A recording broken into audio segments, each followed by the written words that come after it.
Vivemos numa época em que os preços da habitação são crescentes, os salários são piores do que eram há 30 anos para as mesmas posições entry-level e o Estado não subsidia de forma nenhuma e em escala a compra ou arrendamento de casas por jovens. Posto isto, sair de casa dos pais antes dos 30 é cada vez mais um sonho, menos uma realidade, mas vamos ver de que forma é que seria possível.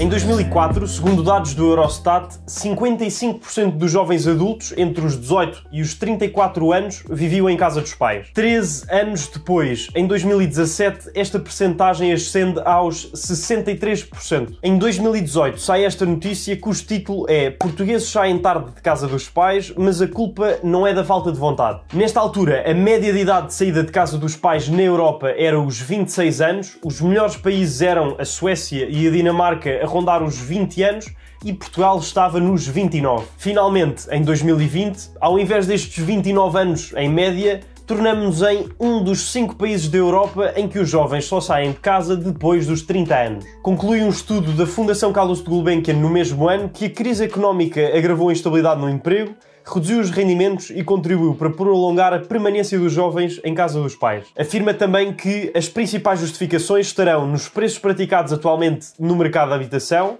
e na sua relação com os rendimentos que não são suficientes para suportar essas despesas. Mas para isso não precisamos de ser uns génios. É esta a nossa realidade. E se quiserem saber mais sobre a minha opinião relativamente a estes dois assuntos, já fiz vídeos individualmente sobre cada um. Mas hoje não vos quero deprimir, quero sim falar-vos sobre como é que, mesmo deparando-nos com esta conjuntura, conseguimos sair de casa dos nossos pais antes dos 30. Agora, quero avisar-vos também que, infelizmente, não é toda a gente que consegue e se vos dissesse o contrário estaria a iludir-vos. Não há nenhuma receita mágica, vamos sempre precisar de dinheiro e de condições de trabalho minimamente decentes. Se eu, pelas circunstâncias da vida a que fui sujeito, por não ter tido a oportunidade de, sei lá, ir estudar ou criar um negócio, ter tido de arranjar um emprego que me pagasse mal e todo esse dinheiro tivesse de ser canalizado para ajudar em casa, não é propriamente fácil. Partindo do pressuposto, no entanto, que mesmo não tendo nascido num berço de ouro, conseguimos uma boa educação que nos proporcionou, no mínimo, um salário em linha com a média, ou a oportunidade de conseguirmos dedicar o nosso tempo a gerar dinheiro nesta ordem de valores de outra forma, é perfeitamente possível sairmos de casa e vou mostrar-vos exatamente como. Este é um assunto que se torna particularmente importante agora por dois motivos. Primeiro, é antecipada uma inevitável subida da taxa de juros nos próximos anos, que, sendo mais ou menos relevante, não deixa de ser uma subida. Isto, na prática, significa que o custo do crédito, portanto pedirem dinheiro emprestado, vai ficar mais caro. Falo em crédito porque, obviamente, vão precisar de um. Lá se vai o tempo em que um jovem podia sequer sonhar em comprar uma casa à pronto. É que nem fora dos centros urbanos. Em segundo lugar, por causa das novas recomendações do Banco de Portugal relativamente à maturidade máxima das novas operações de crédito, portanto a duração máxima com que podemos pagar o crédito de volta. Porquê é que isto é relevante? Quanto mais longo for o período do empréstimo, mais diluído fica o valor total pelos meses, apesar do custo total ser superior. É sobretudo uma oportunidade se optarmos por uma taxa fixa que está associada às taxas de juros de referência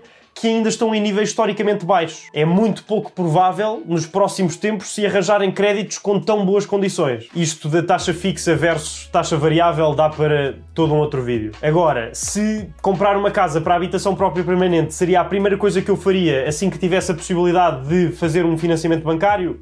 Provavelmente não. Porquê? Por causa do custo da oportunidade e poderei explicar-vos toda esta linha de raciocínio também num próximo vídeo. Isto na minha situação em particular, em que na altura em que pude começar a fazê-lo, ter algo meu não era uma prioridade. Mas hoje não é sobre isso que vamos falar. Antes de avançarmos, se esta é a primeira vez que estão por aqui, sejam muito bem-vindos. O meu nome é João Zoio e falo sobre imobiliário, dinheiro e finanças pessoais sem bullshit. Aquilo que peço sempre a quem gosta mesmo daquilo que faço e quer apoiar o crescimento deste canal é que me sigam pelo Instagram. Se não tiverem Instagram, fico muito feliz também com uma subscrição aqui pelo YouTube e agradeço-vos genuinamente.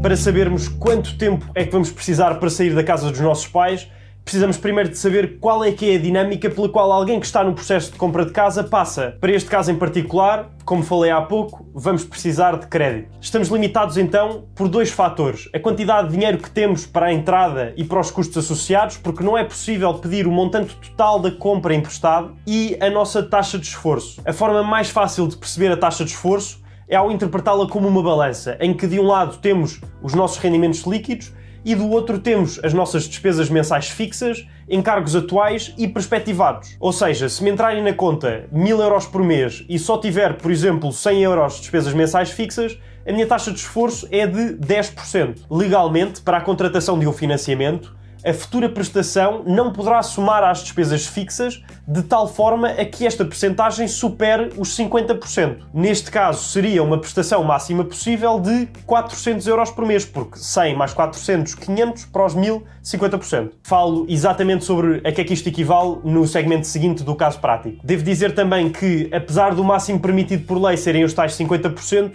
não devemos, por consciência, ultrapassar no máximo dos máximos os 40%. Dito isto, qual é que é o primeiro passo? Como sempre, analisar a minha situação em particular e perceber até quanto é que eu posso ir. E se viram qualquer um dos meus vídeos para trás em que explico precisamente qual é a melhor forma de o fazerem, já sabem que a quem eu próprio recorro, de quem eu sou orgulhosamente parceiro e que é o patrocinador deste vídeo, é o Dr. Finanças. Digo sempre o mesmo, falem com o vosso banco, falem com o Dr. Finanças através do primeiro link na descrição e vejam quem é que vos dá as melhores propostas de crédito. Sobretudo, quem é que vos consegue introduzir a quem vos aprova o crédito, que é ainda mais importante. Mais ainda durante todo este processo terem o melhor serviço e acompanhamento que existe, sem complicações, sem chatices e sem papéis de um lado para o outro. Desde o meu primeiro financiamento que trabalho com eles, e se clicarem no primeiro link da descrição e iniciarem o vosso processo por lá, vão perceber em muito pouco tempo porquê. Ora, apresentadas as propostas de crédito, vão ver o meu vídeo sobre como as comparar. Depois disso, vão ver o meu vídeo sobre o processo de crédito de início ao fim. Depois disso, vão ver o meu vídeo sobre o processo completo da compra de casa. Com esta informação toda, garanto-vos que estão preparados. Ainda assim, nada melhor que analisarmos um caso prático.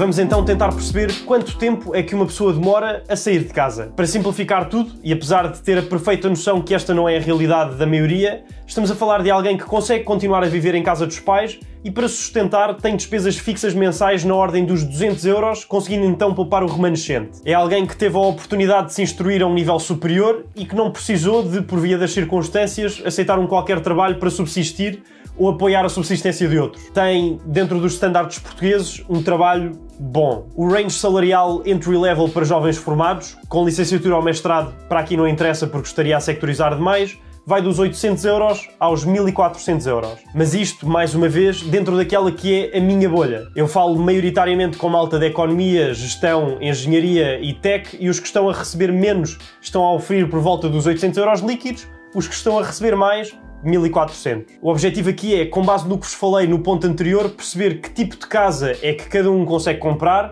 de que forma é que seria estruturado o negócio e quanto tempo é que vão demorar até o fazer. Nas condições atuais, contratando uma taxa fixa a 40 anos, cada 100 mil euros de crédito vai equivaler a uma prestação mensal de cerca de 300 euros. Portanto, para um cenário de uma pessoa que ofira 1200 euros, aplicando a tal taxa de esforço recomendada de 40%, vai poder ter uma prestação máxima de 480 euros. Ou seja, deste lado da balança está limitado aos 160 mil euros de financiamento. Podendo financiar-me a 90%, estes 160 mil euros equivalem então a uma casa que ronda os 175 mil. Para comprar uma casa de 175 mil euros vai precisar de 17.500 euros de entrada, mais 3.160 euros de IMT, 1.400 euros de imposto de selo sobre a compra, 960 euros de imposto de selo sobre o crédito, 800 euros de encargos bancários e 700 euros do registro da escritura. No total, 24.520 euros. Ao tal ritmo de 1.200 euros por mês, sem contar com possíveis aumentos periódicos no trabalho, vai demorar 20 meses a conseguir ter o suficiente para poder avançar. Assumindo que esta pessoa acabou a licenciatura com 21 anos, porventura fez um mestrado, mais 2, 23. Se calhar também fez um gap year ou deixou algumas cadeiras por fazer, 25. Começando aos 25 a trabalhar, com 26 já consegue fazer o investimento. Dependendo da zona do país, 175 mil euros tanto pode dar para um estúdio em Lisboa como para um monte no Alentejo, de modo que não vou entrar por aí. No segundo cenário, de uma pessoa que tenha um rendimento disponível de 600 euros. Com a tal taxa de esforço de 40%, temos uma prestação limite de 240 euros, que nas mesmas condições do financiamento anterior equivale sensivelmente a 80 mil euros de financiamento. Podemos então apontar para uma compra de 90 mil euros. Para isso estaríamos isentos de IMT, mas precisaríamos na mesma de 9 mil euros de entrada, 720 euros de imposto de selo sobre a compra, 480 euros de imposto de selo sobre o crédito e os mesmos 800 euros de encargos bancários e 700 euros do registro da escritura. Um total de 11.700 euros. Ou seja, os mesmos 20 meses, mas com um target de imóveis muito diferente. Em Lisboa, por exemplo, já só fora do concelho, talvez mais na linha de Sintra, conseguem perceber que mais facilmente se conseguiriam fazer as coisas com um agregado familiar com 2 pessoas. Basicamente seria o dobro dos rendimentos para os mesmos encargos. E daí estar sempre a dizer que em Portugal a vida está feita para ser vivida a 2 ou mais. Se veem utilidade neste tipo de conteúdo, o que vos peço é que deixem um gosto porque faz mesmo toda a diferença. Para não perderem os próximos vídeos sobre imobiliário, dinheiro e finanças pessoais sem bullshit, subscrevam. Um abraço e até à próxima semana.